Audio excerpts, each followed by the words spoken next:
And a hey there, hi there, ho there, and a gracious good Saturday morning to you. Welcome back to another exciting edition of the Cardinal Couple Radio Hour podcast, where we discuss the joy and excitement of UofL women's athletics. We have a threesome on board today here on the podcast. Case is out doing who knows what this week, and Daryl is taking a week off after winning two awards from the ACC, out celebrating somewhere up here wearing her U of L jersey, I would think. But And a hey, hard hat. we'll miss, yeah, and for hard hat, yes, she got the hard hat award, Yeah. and she also biggest fan award, and I awarded her a third award, most consumable beverages at a workstation during a broadcast. She's got all that going for her, and that's pretty good stuff. Yes, me. But we miss them. We'll get them back in here eventually, though. Don't you worry about that. None. They will be with us as we got a good show lined up for you today. Plenty of things to discuss, and also a quiz in the second half of the show. Our two contestants from last week is Jeff has got his rally hat on. He's going to try to come back against a dominant Jared victory last Mm-hmm. week. See how it happens. But this is the point of the show where kind of just talk to the guys a little bit. Jeff kind of catch us up. You see, you've got things going on after the broadcast today. Fill us in. Yeah, I have a graduation party to go to. Nothing like super spectacular, but need to get changed and get over to that. It actually starts at like 11:30, so I'll be late getting there regardless. But yeah, Oh, take us on the road with you. Well, yeah. we enjoy graduate. That Yeah. I could do that. I could be on Skype from my phone like you're doing now, but I then can't stream it to actually get it on the YouTube. So You might be able to get some group answers for the quiz and do a little better this week, too. yeah. And just that got that working. Jared was taking pictures of the river late last night, from what I understand. So I don't know what's going on with him today. What's going on, J-Man? That was a couple days ago. Not much going on today other than brother's 21st birthday. So he wanted to go to Rooster Chris Steakhouse for his birthday. So I've been sitting here looking at the menu, figuring out what I want to get, and trying to remember the last time I've been to Rooster Chris. It's been so long. But I'm excited for a free dinner. Absolutely, those are the best kind. It's been years since I've been to Chris. I'm assuming it's still up on top of the big Caden Tower up there, and I'm still probably sure that the prices are more than I would want to pay for an evening. But hey, if you're getting treated, have fun. Order shrimp, okay? But the part of the show where asked for me, it's been a busy morning. I kind of stayed up too late last night watching softball, and made it through, but had a hard time getting going this morning. Been busy handicapping the Belmont Stakes today. Been coming up with a quiz.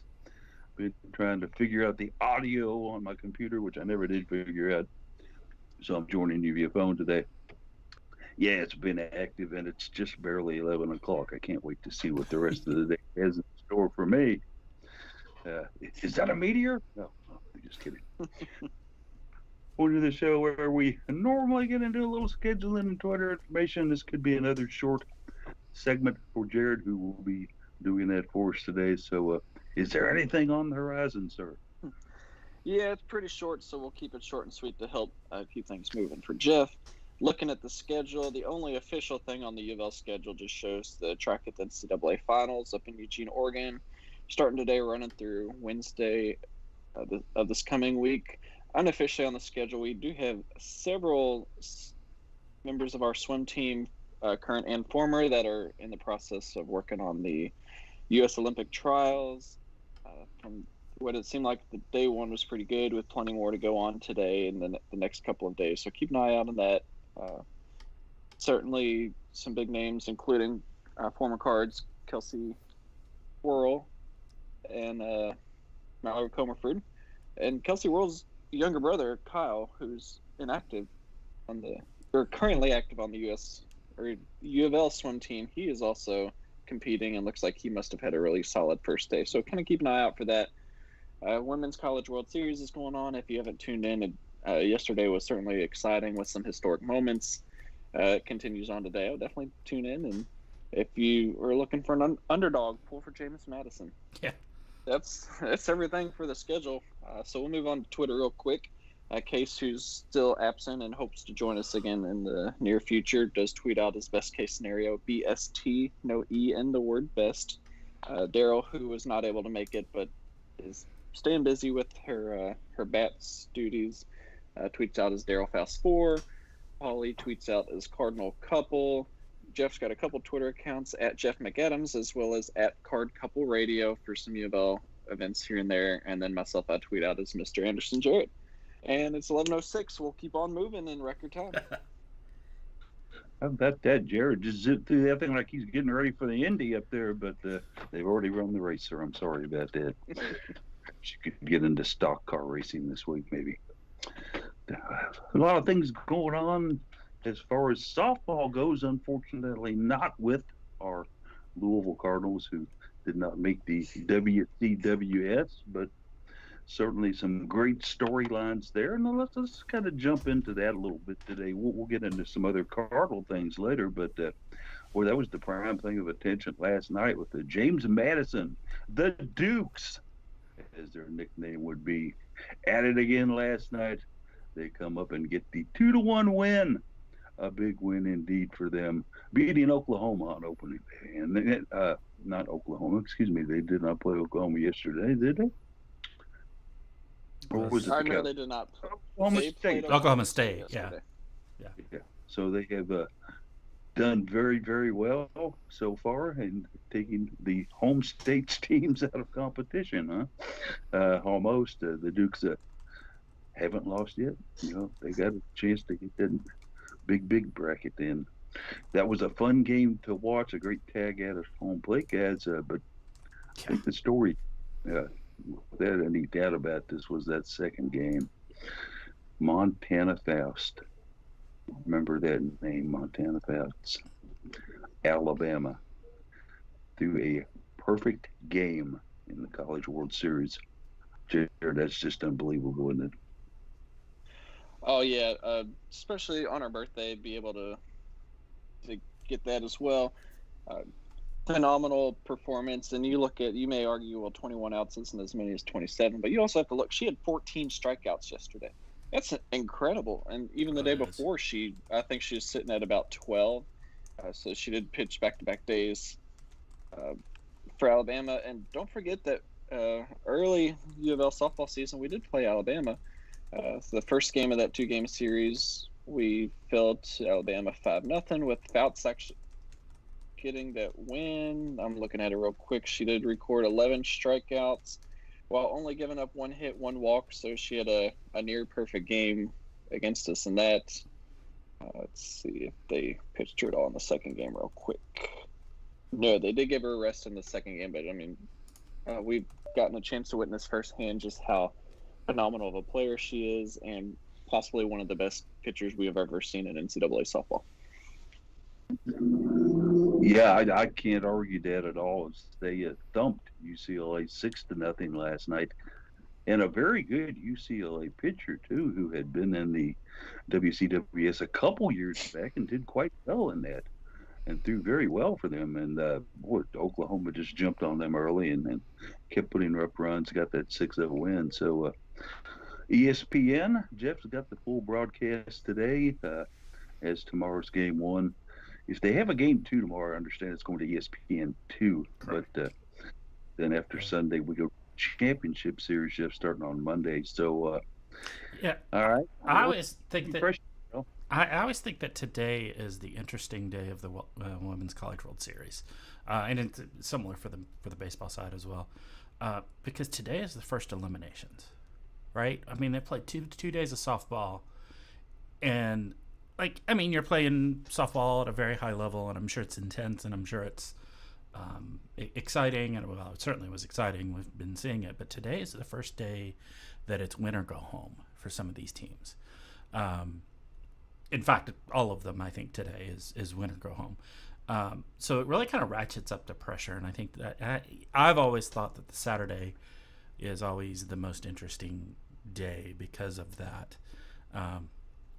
You're playing in the quote unquote losers bracket, but it's these are teams that have already lost once, but so they're not. Maybe I mean you almost say they're not the top teams, but I mean James Madison came into this unseeded, so upsets and all that. But it's like all of a sudden you're on pins and needles over some of these teams. Whereas the past 2 days of games have been like, okay, they're playing, it's important, you want to stay on the winner's side of the bracket, but they're not going home if they lose this, so there's still another chance for it. So just really ratchets up the pressure.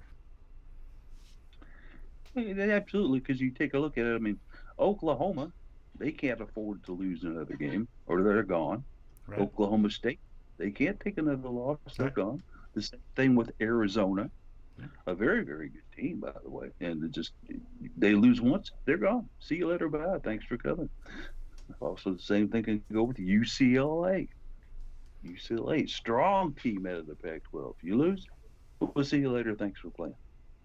Uh, JMU, this is the story to me, in addition to the wonderful job that Montana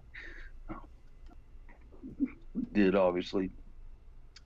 Where did these Dukes come from, guys? I mean, all season long, they were winning games, but you didn't really notice them. You didn't hear much about them because they're not in a Power 5 conference. All of a sudden, boom, they just put the beat down on a couple squads. What about this team, Jared? What's going on with them here? This is amazing. Yeah, you look at this James Madison team, and it's a team that's full of experienced players. I think they mentioned they had multiple fifth-year players on this team with the COVID season last year. And one of those is Odyssey Alexander, who made that heads-up play at home in the seventh inning to help save the game. So you've got a lot of players, a lot of experience that understand this is their year. There's no more after this. Some of them may go on and play professional softball. Fortunately, you don't see a high level of professional softball in the United States nor around the world, so there's not much to do after that. So this is kind of your big final moment. But James Madison over the last few years has actually performed quite well. It's not that it's just been this season. They've made super regionals and made regionals before. A couple years ago, in the last full season officially, they were 51-10, and I believe they made the super regional and fell to one of the top seeds, UCLA, who actually went on to win the last Women's College World Series. So it's a team that they've been there before. They've been in the postseason, and they were just tired of getting knocked out in regionals and super regionals and wanted to take the next step up. And with that experience and the players just really going out there and no pressure on them at all, just playing their game and having fun, it's really paid off for them at this point.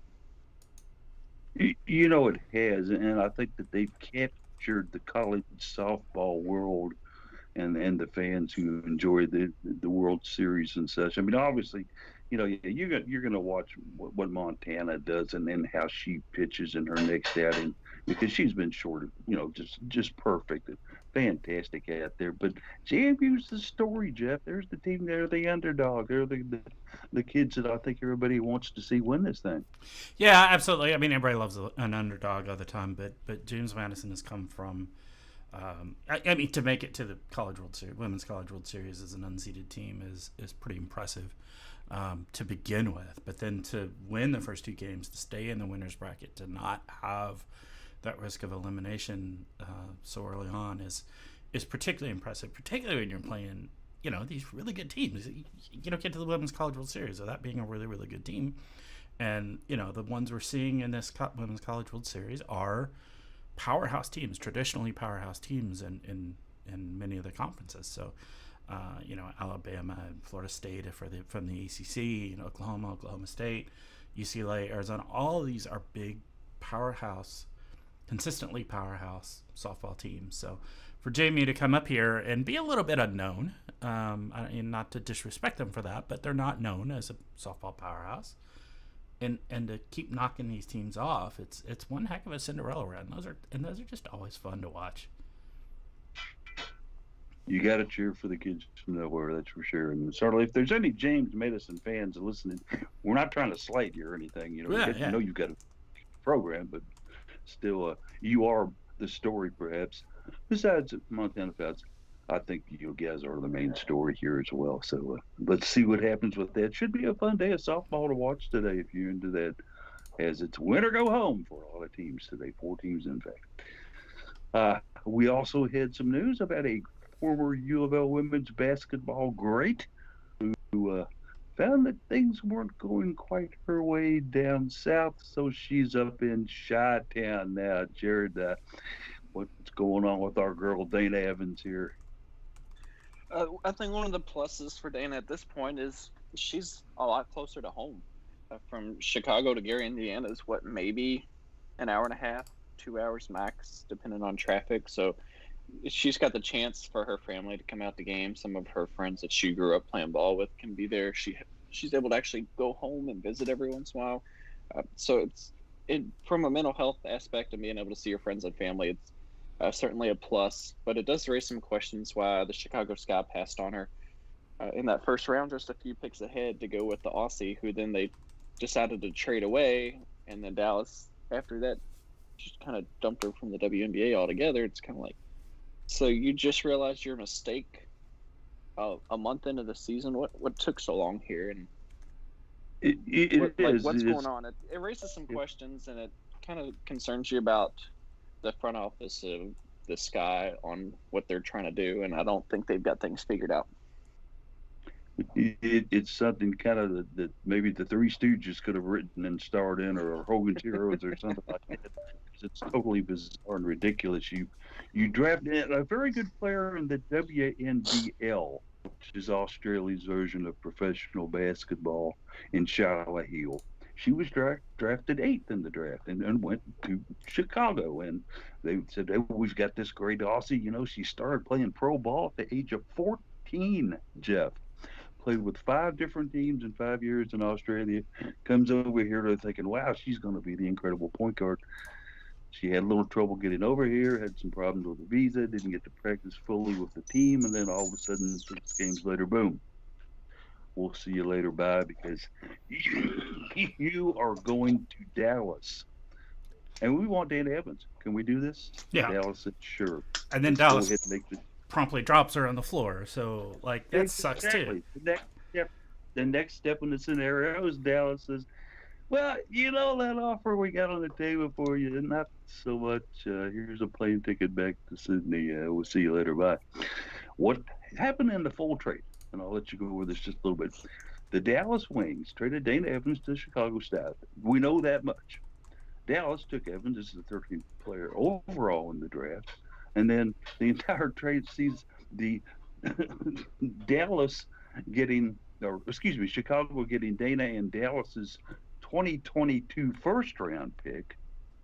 Dallas receives Chicago's 2022 first round pick, third round pick, and of course the aforementioned Charlotte Hill, who was immediately placed on waivers. What is James Wade doing up in Chicago, Jeff? Is he trying to set new boundaries in this world? What's happening here? I got nothing. I don't know. None of it makes any sense. I mean, obviously Chicago decided they screwed up, I think is the take on this. Is like, wow, we really should have taken Dana. Let's fix that problem now. How much did it cost them to not draft her then? And now they're trading away some draft picks and another, pretty good player. But, I think this, you can only look at this trade and say Chicago realized they screwed up. I think that's the only way you can really read this from them. And both squads really have a very good roster content as far as guards go, because Dana goes to Chicago, where she'll be pretty much Courtney Vandersloot's backup at point guard. But they've also, I think, is it Allie Quickly that's on that team? She's a pretty decent ball player. Yeah. But in turn, look what Dallas had. Ricky Ogunbowale, yeah, she might be pretty good, huh? She shoots the ball every once in a while. They have Mabry down there. So playing time for Dana wasn't all that much. She's going into a slightly better situation, I think, maybe with Chicago, but certainly is one that I think set the WNBA on their ear for a couple hours here when they saw this stuff go down. And then let's look at it. Chicago Jeff has had a rough start to this season. Okay, they're 2-5. They won their first two games and they've dropped everything since then. Dana, of course, coming up there, got some minutes in the first couple games with them. How do you see her guys kind of fitting into this team? How do you see what she can do, what her skill set can bring to Chicago? Um, I think it's one of those that she's gonna have to just be the rookie for a while. It's like being a freshman in college. You're not that star player, not the go to person anymore. You've got to sit back and learn from those that have a little bit more experience, have been there longer. You know, you got to do your due. I guess is going to be the best way to put it. Be patient. Your time will come. Once that time comes, that's when you go ahead and you wow everybody. And Jeff, is it maybe kind of maybe I'm overstretching this, but is it kind of a Maisha Hines Allen factor where when she first came into the league, she wasn't seeing a lot of time at start. She kind of had to learn to get the ropes under her a little bit, kind of had to learn the process, and then suddenly blossomed. Are there similarities here that you can see? Yeah, I think that's true for a lot of players that come into well, anytime you step up a major level in sports play, from high school to college, from college to pros, you're frequently, usually, I would say there are exceptions that are superstars, but usually you're gonna have to take a little time to get caught up to the speed and pace of the game, the patterns and how things work, and and we saw this with Dana Evans, her freshman year coming into U of L. She didn't play a whole lot, right? It was not until the end of the season when all of a sudden we were in the tournament and even going to the Final Four, I think, that year, right? That was the year we went to Columbus for the Final Four, I think. And she had a really fantastic game, like in the last game of the year. And it was eye-opening. It was like, wait a minute, she's good, right? Once she finally got settled in, and it took her a season, but once she finally got settled in, she played really well. And now all of a sudden that was like, I saw that and I went, oh, she could be a major part of this team going forward. And that's something I hadn't seen in her up to that point. So, yeah, okay, she stepped up to the next level in the pros now. It may be a similar sort of thing. Get used to it, get to understand things, understand the patterns and movements that they use at that level, and the speed and pace of the game. And she's shown that she's a hard worker, and she'll figure it out and do a great job at it. I have to agree with you, and I think that it's just a matter of time before Dana starts to see a few more minutes on the court, gets a little more familiar, first of all, with the Chicago way of doing things. Even if Chicago knows how they're doing things right now, I personally don't care too much for their head coach, and I don't think he has a plan of attack. But that's just my opinion. Let's hope that Dana goes up there and can be a significant contributor to the Chicago Sky, and that they can turn their season around and then have some successes, because we certainly want all the teams where we have U of L women's basketball players on to do well, including our Liberty, who started out hot, slipped a little bit.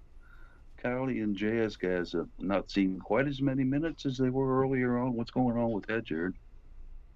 I think what Nico had mentioned in the comments section a couple of days ago, just that the Liberty are too reliant on Sabrina Ionescu at the moment.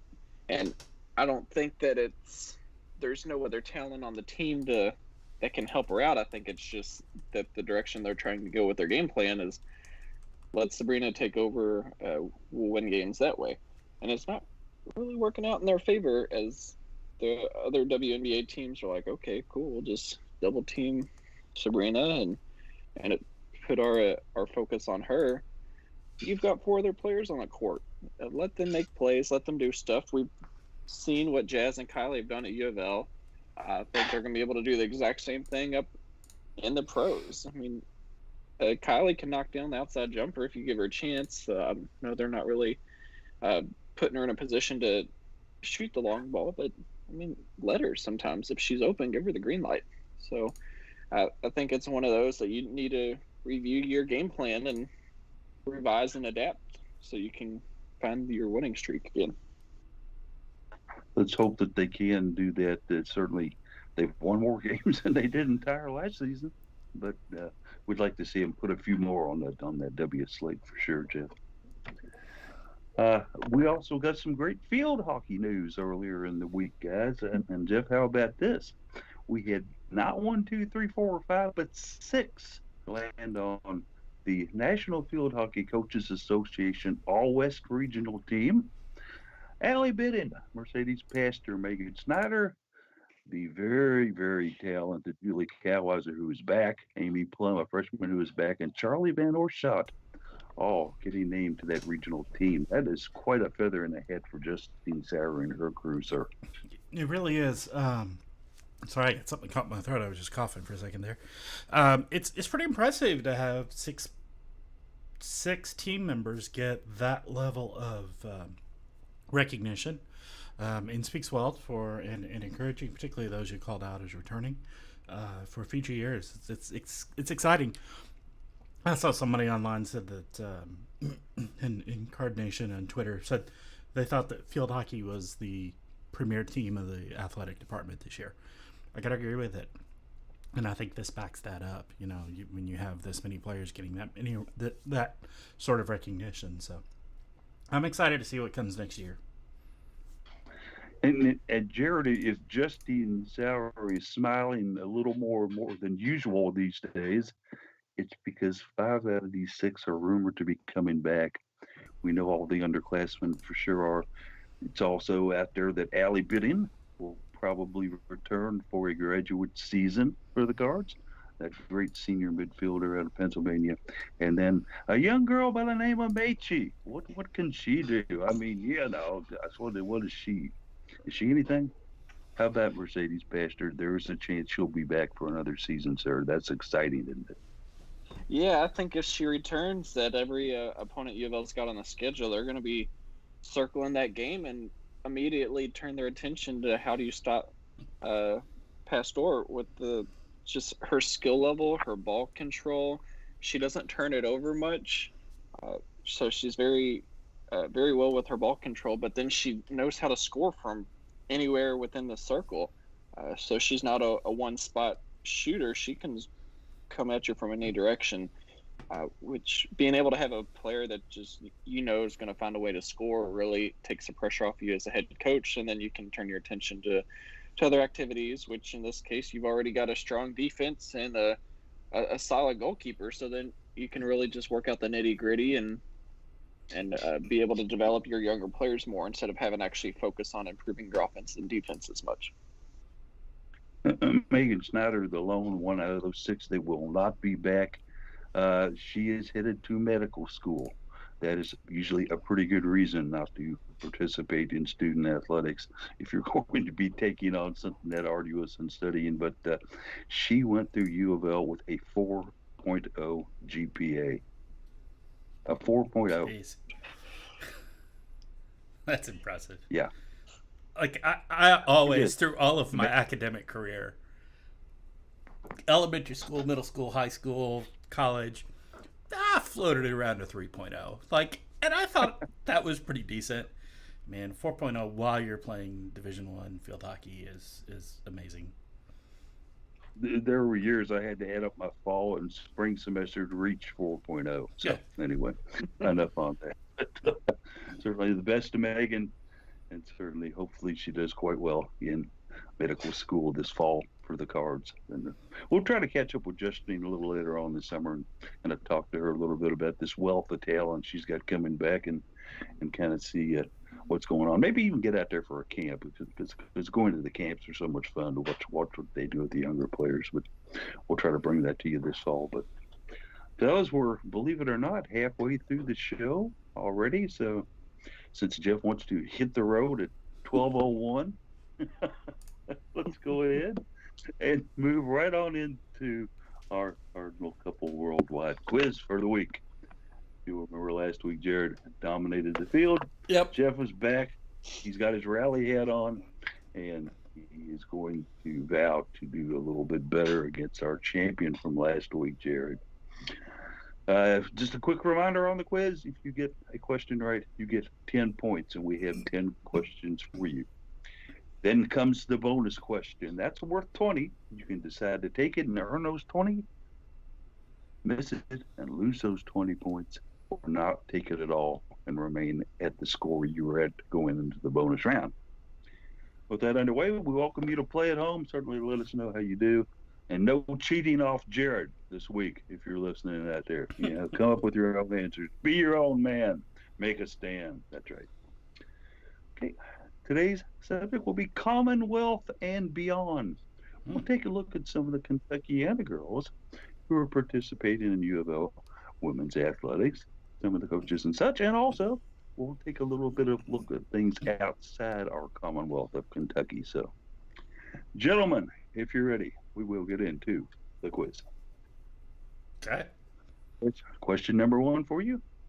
Which women's sport roster at UofL had the most Kentuckians on their roster? Was it A, field hockey, B, lacrosse, C, soccer, or D, softball? Which one of those 4 sports had the most Kentuckians? Jared, so you won last week. We'll let you go first. Field hockey, lacrosse, soccer, or softball? Paul comes out with a hard question. It does, right? To try and to make it tough on you fellas. You aced it too big last week, Jared. You should have thrown off a couple. Yeah, I got my butt kicked though. So. It still wasn't that big of a difference. I mean, we're gonna have some volleyball stuff in there for Jeff. So you got an equalizer. Yeah. Okay. Can we go over the teams soccer, softball? Jared, you covered all 4 of those sports this year. Yeah, but I did a poor job of memorizing names and places. I know we've got at least a few that were on field hockey, and I don't think soccer, since we've kind of lost with Amina graduating and Allison Whitfield recently graduated, I don't think soccer really's got that many Kentuckians on the team. I know field hockey had a few that were like Manual, Sacred Heart area, Assumption, so I'm gonna go with field hockey. He takes field hockey, the sport with the stick and no net on it. Jeff? Yeah, I like Jared. I was kind of narrowing it down to field hockey and volleyball. I know we've got a fairly significant international flavor to the field hockey squad, and I know there's quite a few Kentuckians on volleyball, so I'm going to go with volleyball. I'm not sure of that for sure, though. Well, volleyball was not an option, sir. Well, oh, was it? I thought I heard you say that. What were they then? Field hockey, lacrosse, soccer, or softball. Oh, field I hockey. Swear I thought I heard you say volleyball in there. Softball's got a few. I'm gonna guess softball, but it's a guess. He's going with softball. The answer is A, field hockey. It is field hockey. Yes, so softball had 3 on the team from Kentucky. Soccer was second with 5 participants from the Commonwealth of Kentucky. Lacrosse only had 2. Field hockey had 6. 6 members of the field hockey squad played for Justine Zowry. And so we'll go to question number 2. The Louisville women's sports squad that had no Kentuckians on the roster whatsoever. Which squad was this? Was it A, golf, B, tennis, C, cross country, or D, basketball? Which one of these squads, Jared, didn't have any Kentuckians on it? Golf, tennis, cross country, basketball. I've got it narrowed down to just a couple, because I mean you've still got Mikasa Robinson still around, so that's an easy. It's not basketball. Yeah, it's just the other ones. The problem is I don't know the rosters as well for other teams, but just based off of in the past with how Jeff worded it, international flavor, I'm gonna go with tennis. Taking the tennis squad, Mark Beckham's group of net hitters over there. Jeff, is that a good guess there, or is it somebody else? Yeah. I was down to tennis and golf as well. I think I looked at tennis and saw that there were not any there. The other reason to go with those two is they are smaller squads as far as quantity of players on the roster, so that makes it a little easier to pull that off. So I think I'm going to go with tennis as well. Yeah. The guys are on B, tennis, and the guys are correct. It is 0 for tennis. Golf did have one, of course, Lauren Hartledge from Elizabethtown. Oh. Cross country had two runners that ran for them, and basketball, of course, as we mentioned, Mikasa Robinson. Casa. So B is the correct answer. We're going to have to smack you if you say golf after all the praise we've given Lauren Hartledge in like the last couple of weeks. Right? You know, I don't think I ever paid attention to where she was from, so I didn't actually know that. So she's down at E-Town. Yeah. That's right. It was an excellent golfer down there in her high school years. I think she had a couple state tournament championships as well. So, Yeah. All right, going into question number 3. Let's go to softball. Let's head on out to Elmer. There's a softball assistant coach, guys, and she is from Hopkinsville, Kentucky. That's right. A softball assistant coach from Hopkinsville, Kentucky. Is it Casey Bonk, Ashley Lane, Griffin Joyner, or could it even be Holly April? Which one of those 4, Jared? Bonk, Lane, Joyner, or April? Softball coach from Hopkinsville. Man, I was hoping you were going to add the grad assistant in there because I knew Hannah Dossett played with the softball team that plays here in state, that travel team. I got no hand.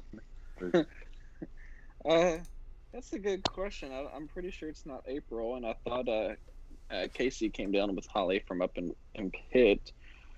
Griffin played at UK, so I'm going to trust that Griffin Joyner stayed local. He's going with the Griff. What about you, Jeff? You think it's Griff, or could it be somebody else? Bonk, Lane, Joyner, or April? Yeah. I'm pretty sure it's not April. Particularly since you said assistant coach, so it's not her title, obviously. I'm going to go with Bonk, but that's very much a guess. He takes the guess on Bonk. Jared goes with Joyner. Ashley Lane was out of California, so we can eliminate her right away. Holly April did come from New York. She was born in New York. That eliminates her. Casey Bonk was born in Pennsylvania. Okay. Pennsylvania for Casey. Griffin Joyner was who we were looking for from Hopkinsville, Kentucky. Played her high school ball for Hopkinsville, and then, of course, had a very good career at Kentucky before coming here to take over the pitch coach duties for Holly April. Griffin Joyner for question number 3, C. Question number 4 coming at you. This is a volleyball question. I play volleyball, and I'm from Lexington. Yes, I am. Am I A, Alexa Hendricks, B, Mia Stander, C, Rachel DeMarcus, or D, CC Rush? Got mixed up with the letters there. It is Hendricks, Stander, DeMarcus, or Rush? Lexington. Jared, who you got? You know, that's a good question. I know. I almost want to say Jasmine Bennett, but I was like, I kept thinking Jasmine Bennett because her dad played basketball at UK, but obviously she's graduated for a few years now. And she's from down Western Kentucky way. So I know you mentioned a couple Assumption players on there because I'm pretty familiar with the whole Assumption volleyball tree there, so that made it easy. I didn't have no beer in there. No the beer. Well, that's a given that she's an Assumption girl, but there's other Assumption players on this team as well. I almost want to say it was DeMarcus. I thought we talked about her coming in from stealing her from UK right under their noses when she came over. He's going with Rachel DeMarcus. See, Jeff, is he right on this? Nope. Rachel DeMarcus was playing at Auburn before she came here, I believe. But actually, the answer is an Assumption player. Alexa Hendricks came into Louisville to go to Assumption from Lexington, so she actually lives in Lexington. Oh, Yeah.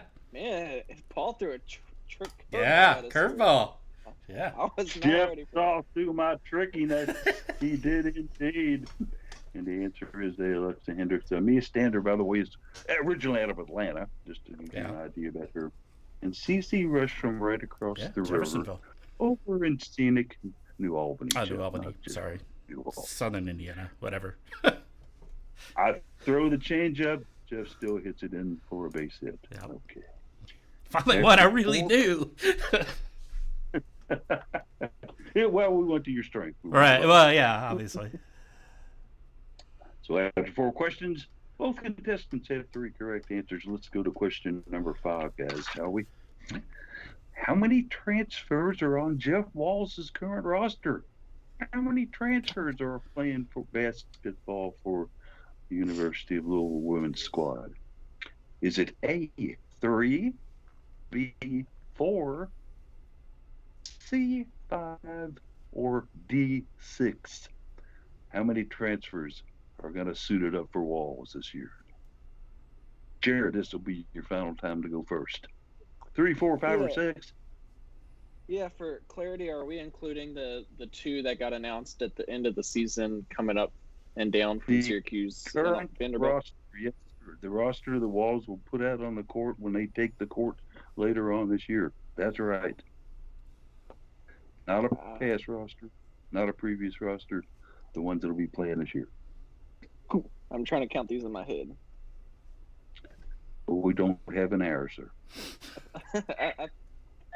There's 5. I think it's 5. I'm gonna go trust my gut there.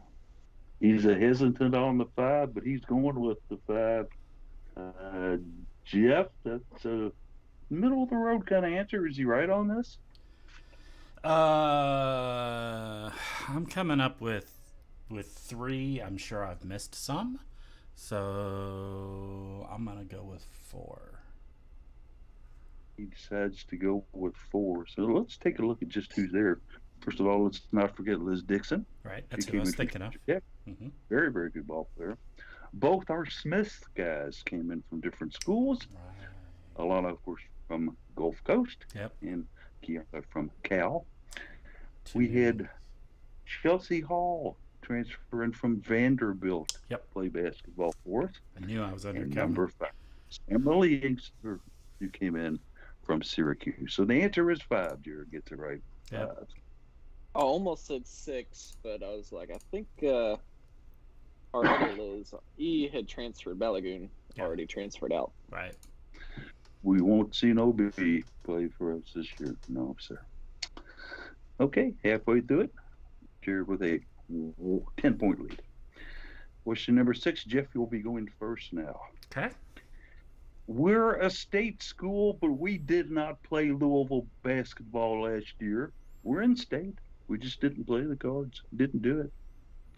Are we A, Bellarmine, B, NKU, C, WKU, or D, EKU? Which one of these state schools did not go up against UofL WBB? Bellarmine, NKU, WKU, or EKU? Oh, it was such a weird season. Now I don't remember. There were so many last-minute changes in it. I think we ended up. I know Bellarmine and NKU both stepped in to be available to play us, which was wonderful of them. I want to say EKU, but man, I'm not remembering that for sure. He goes with a tentative EKU then. Jared, has he got the right line here, or is there another possibility?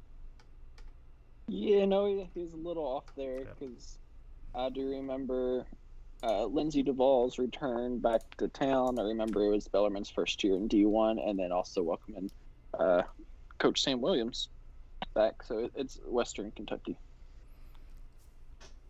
Going with WKU, eh? Well, let's take a look at it. We did beat Bellarmine 97-46.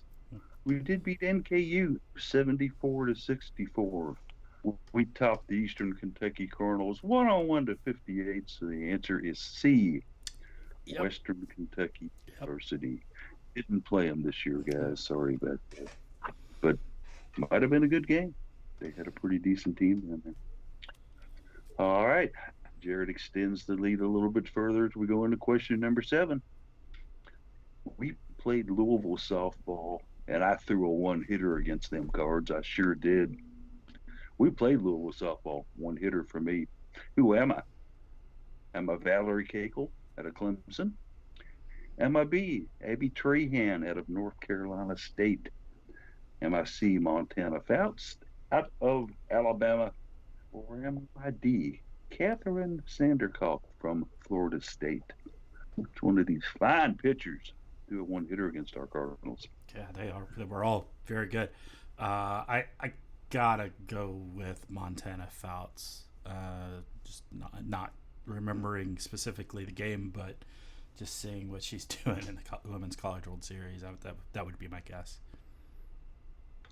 A good guess indeed on Montana Fouts. She's certainly doing some great things right now. But is it the correct guess, Jared? You have a different one? The answer, he's right. It's just funny that Jeff must have not been listening earlier when we were talking about when Montana Fouts played when we played Alabama to start the year, and she was a hit and an error short of a perfect game against us. But yeah, he is right. It was Montana Fouts. Sure was early in the season. The 5-0 shutout Fouts only allowed one hit. Valerie Cagle, though, down at Clemson, threw a 5-hitter against us. Trahan a 6-hitter, and Catherine Sandercock out of Florida State had a 2-hitter against the Cards earlier in the season as well. But it was Montana Faust C. Allowed one lone hit. That to Taylor Roby, by the way. Okay, we'll move to question number 8. Both fellas got 7 right. Let's go to 8. And I played my high school basketball at Bullitt East. Or excuse me, I played my high school ball at Bullitt East, not basketball, a ball. So it could be any type of ball. Who am I? Am I Taylor Roby? Am I Jen Lenhart? Am I Anna DeBeer? Or am I Lauren Hartledge? Where did I play my high school ball? Jeff, you've got Roby, Lenhart, DeBeer, or Hartledge? By process of elimination, I'm going with Taylor Roby. Going with the rows in the circle. I got you. Okay. Good guess there. Jared, is he right on it, though? Oh, yeah, I got a buddy who went to Bullitt East when Taylor Roby was there, and so he kind of follows our softball team a little bit just to see how she does. But, yeah, Taylor Roby. He was the robe indeed. Answer A. Jen Lenhart went to Fern Creek. That's Fern Creek. Jefferson County. Of course, St. Anna DeBeer was Assumption. definitely a Jefferson County product out of Assumption. Lauren Hartledge, as we mentioned earlier, was out of E-Town. Yep. E-Town. Played with a different kind of ball, a lot smaller than the others, and one that she had to hit with a stick or a club. So, the fellers are both 2 for 2 in the last 2 questions here. Jared still holding that lead. Time's getting tight on Jeff here. He's got to get something going. Got to get an upset going here. Question number 9. Where did Casa Robinson play high school basketball? We all love Casa and what she's done for the Cards, but where did she play? Was she at Bullitt Central? Was she at Manual? Was she at Lexington Tate's Creek? Or was she at Ashland Blazer? Where did Casa play, Jeff? She was at Ashland Blazer. Saying that she played for the Ashland Blazer squad up there, huh? Okay, we'll put that down for you. But, Jared, do you have a different answer to that? I just knew she was from Ashland, Kentucky. Yeah, that's what was going on as well. I was like, I'd assume Ashland Blazer is going to be the Ashland, Kentucky, so let's go with that one. And the fellows are correct. She was an Ashland Blazer. And I know it wasn't any of the other 3, so.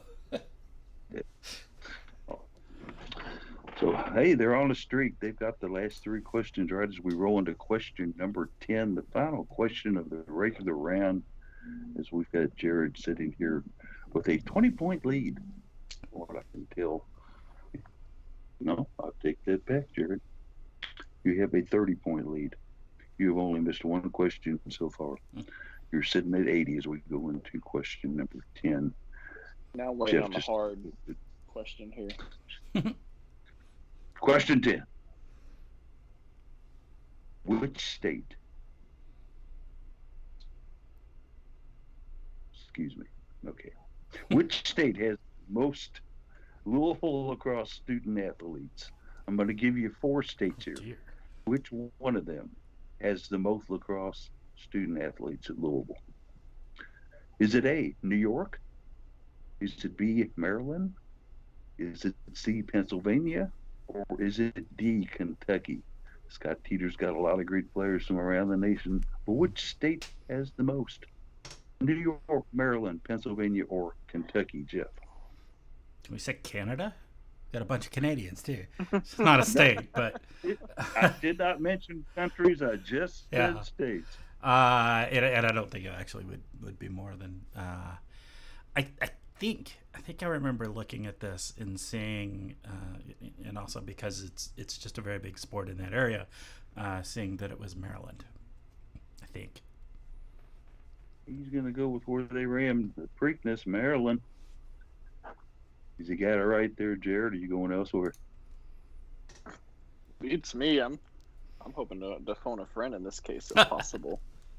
I know it's not Kentucky. I thought Maryland was a big field hockey school, but maybe it's big lacrosse too. I'm just kind of feeling maybe New York. I'm probably wrong, but I honestly don't know. He's going to go to New York. New York's got 5, and that's a bunch. Pennsylvania, which nobody liked that, had 3. Kentucky had 2, and Maryland has 9 lacrosse players on the Cardinal squad. Big Maryland. sport in Maryland. It's a big sport. Very big sport in Maryland. Yeah. As well as field hockey as well. Right. Right on Yes, both of them. for sure. Such a tiny state and so many athletes that come out of there. So, but it is right. So we're going to the final round. Looking down the sheet here, Jared's missed twice, so he's sitting at 80. Going into the final round. Looking at Jeff. Jeff has got 4 wrong. He's sitting at 60 as we go into the final round. The bonus question. Jared, are you going to take the bonus? Yeah, why not? Let's make it exciting. He's going to make a game of it. He's a gamer. He's going to go for that bonus. 20 points on the line here. Jeff, you kind of need this bonus. Yeah. Are you going to? Always. Jeff never says no. No. I don't even know why I ask him. But he's going to take the bonus, and so here we go. Your bonus question is, our squad is represented by 7 different nations. We've got 7 different nations represented on our squad. Who are we? Are we golf? Are we field hockey? Are we rowing? Or are we lacrosse? Which one are we, guys? Who's going first? Jared, Yeah. what you got? Can you repeat those real quick for me? Most certainly, sir. Golf, field hockey, rowing, or lacrosse. It's not golf. See, there's a couple in there that I know there's a lot of different international student athletes. Mm-hmm. I kind of want to go with the rowing just because I feel like they've got There's a like bajillion a of them. football-sized roster. Yeah. So just based off of how many players or student athletes they have, I'm gonna guess rowing. He's going to go with the row your craft. Jeff, is he on the right track? Is he headed down the right path of water, or you got another one? I don't think it's bad logic because there are, huge number of rowers on the squad.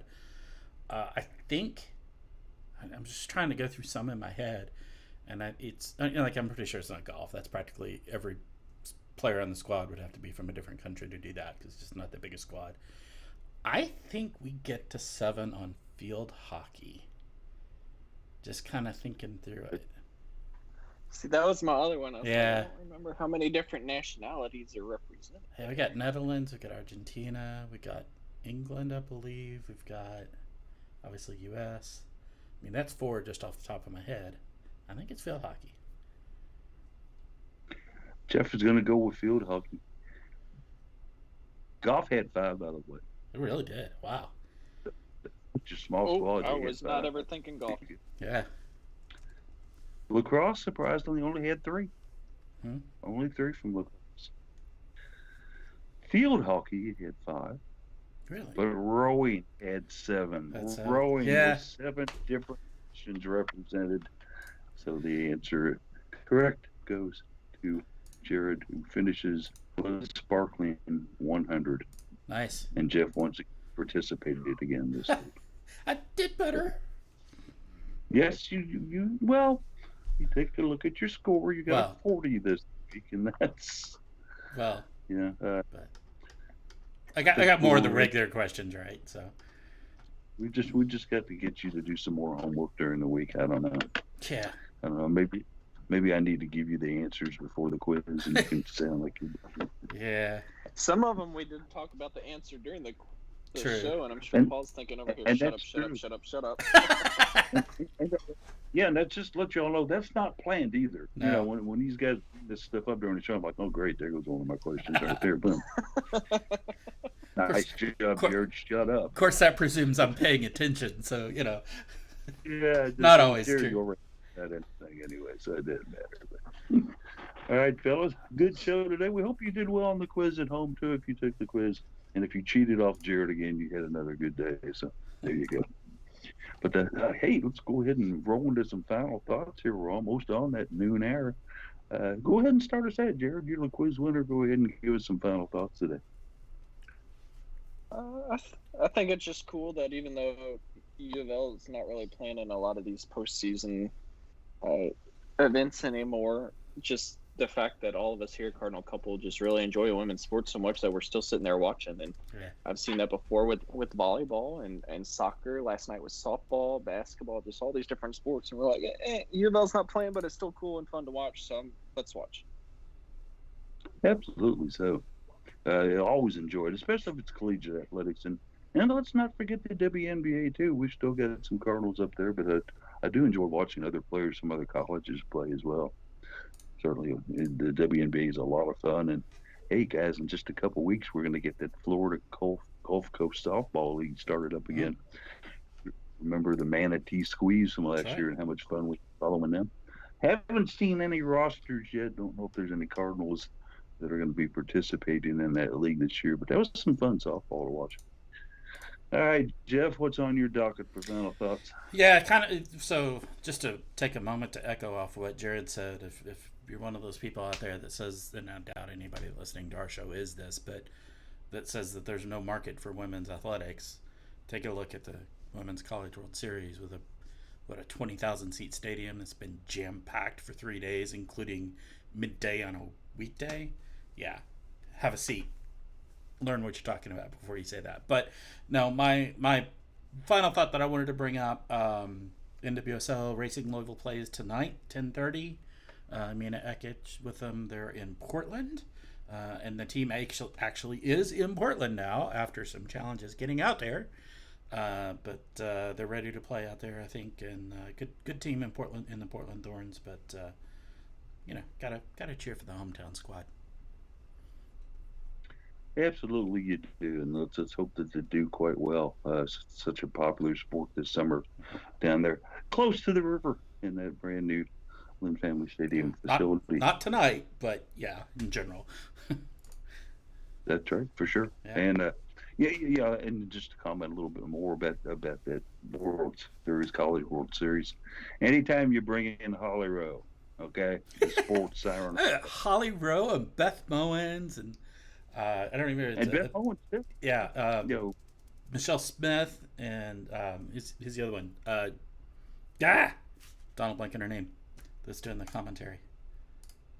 Drawn a blank. I'm sorry, but what an incredible commentating crew for it. Yeah. If I see Debbie Antonelli on there, then I'll know it's just gone completely off the tracks. Okay? Yeah, you know they're going to score a lot, is what you're going to know. You're going to be talking offense. That's right. It'll have to be, obviously, an Alabama game before Deb and John. No, just kidding. Final thoughts out of here, of course, today, in addition to so many other things going on, is the Crusade for Children here in Louisville, Kentucky. a very, very worthy and a very, very touching, great cause to help those children who are in need here in our Kentuckiana area, and it extends outside of the borders of the state as well. So many wonderful organizations that the Crusade helps. Of course, coming out of a pandemic, a lot of the things will be virtual today with the crowd still not gathering. But if you see the firefighters out there, go ahead and give them some loose change, okay? You're driving around town, make a little donation to them. If you walk into a store, why not help out? Because the Crusade for Children, yeah, amazingly, they have risen over $100 million since inception to help Yeah. out children in our area. And always a good cause. I've had the great opportunity in past years to actually ride on the fire trucks and go in and go from door to door with a boot collecting money from people and had some fun with that. But you know what, guys? The Crusade's worth it. Yeah. So go ahead and do that and help them out, please. But Hmm. all right, great show today. We'll certainly catch you next week at 11 a.m. here, unless you know something we don't. And I At the think Cardinal we Couple Radio Hour podcast. I think we get Case So back everybody, with us next week. and now, yeah, a I think so. possibility we'll get Gates back in here. Yeah. We hope, certainly so. Yeah. He'll come up with an excuse between now and then, I'm sure, but we'll keep our optimistic up, and we'll see if we can go over and force Daryl out of her house, put a phone in front of her, and let her babble for a little while too. Okay. We'll have some fun with it. Jared needs some competition anyway, since right now he's Oh. playing, Division Two schools. But Killing me. everybody have a great weekend. Enjoy your weekend. Thanks for listening.